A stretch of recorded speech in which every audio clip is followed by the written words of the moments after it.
Please subscribe and you can download this code from description below. Sure, I'd be happy to help you with that. The dht11 sensor is a popular sensor for measuring temperature and humidity. Adafruit provides a Python library that makes it easy to work with the dht11 sensor. Here's a step-by-step tutorial on how to import and use the Adafruit DHT library in Python with a code example. Make sure you have Python installed on your system. You can install the Adafruit DHT library using the following command.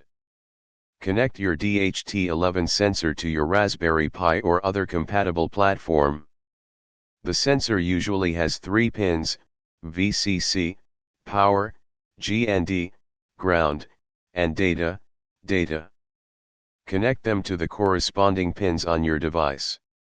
Create a new Python script, example dht11_example.py, and write the following code.